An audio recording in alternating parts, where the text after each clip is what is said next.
Welcome everybody, it is me, Mr. Wise. It's been a while. I'm coming to you today to break down and explain parts of this article. Throughout the past couple days, you guys have been sending me emails and questions about this article. So we're going to spend today's e-learning lesson, and if it goes too long, Friday's e-learning lesson answering some of these questions.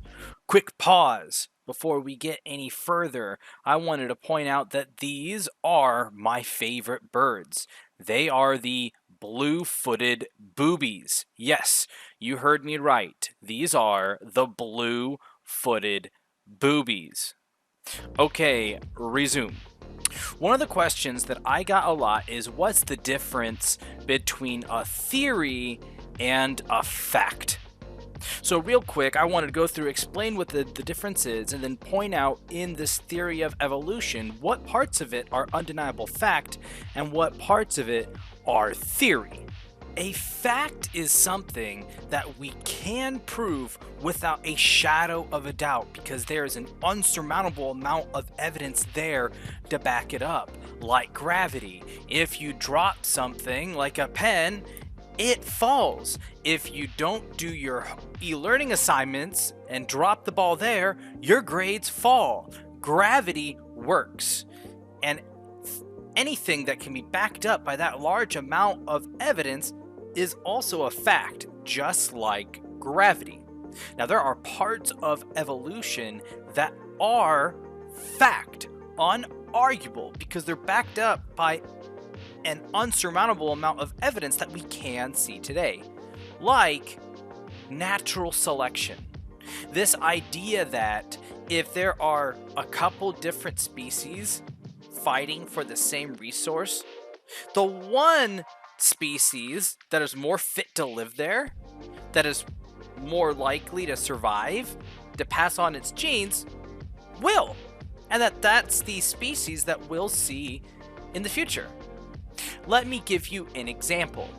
In the Industrial Revolution, we did create a lot of smoke. We found that in certain forests where this peppered moth was present, during the Industrial Revolution, the trees became covered with so much smoke that only the black peppered moths survived. So there were a lot of dark peppered moths, but none of the white. I mean, there were still a few here and there, but they were easier to see by the birds, so they were eaten and they died. But after the Industrial Revolution, when we stopped creating so much air pollution, the trees went back to their normal white color, and it wasn't within a few years that the white peppered moths came back, and the dark peppered moths started to die out.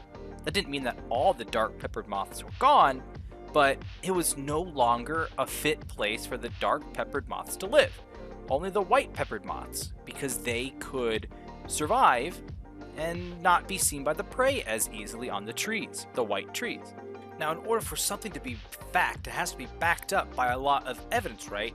This idea that the species that can survive will survive, and this idea that traits can change over time can be supported through animals we see every day. We know that you can have dogs as majestic and cool as the wolf, and dogs that are more fun, like a pug.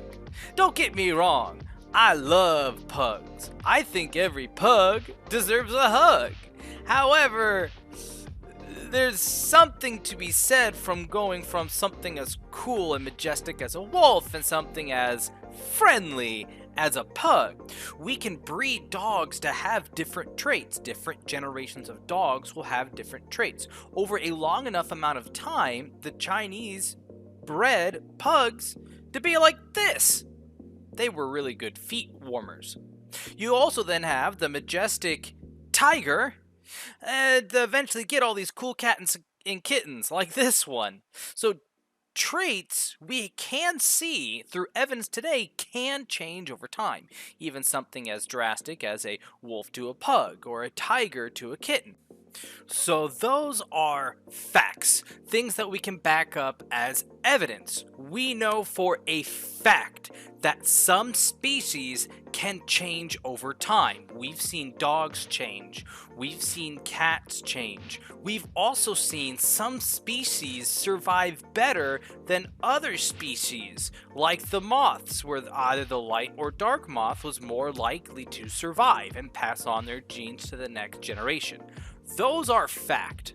Now, if something isn't a fact, but we have a good idea about how it works, now that's a theory, like some parts of the theory of evolution. We can see similarities between monkeys and humans, so we can guess that over a long period of time, well, monkeys could have evolved into humans, but that part of it, that's a theory. That's a guess. It looks likely, but it's not backed up by enough evidence to make it a fact. By lack of evidence, what I mean is this. We have evidence. We can observe today that a species can change within that species.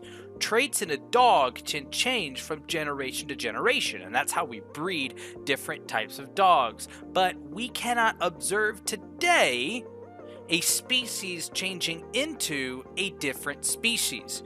What we can observe now is that traits change within that species, not that we can observe species going into different species. So a species changing and evolving into a different species, that's a theory. A species changing in that same species, like dogs becoming different types of dogs, that's fact. Whew, I know this was a lot. I mean, this is a large video, and this is a large article all packed into once. I hope you now have a better understanding about how the theory of evolution works. What's the difference between a theory and a fact? And I know this was just one question that you guys asked over the past few days. Friday's lesson is going to be a few more of these questions. Watching this video is all you guys need to do for today, Wednesday's e-learning. No assignment you need to turn in, so you can relax. Maybe watch through this video again if you're still confused. I will see you guys Friday with a few more questions on this answered. Have a great day and make wise choices.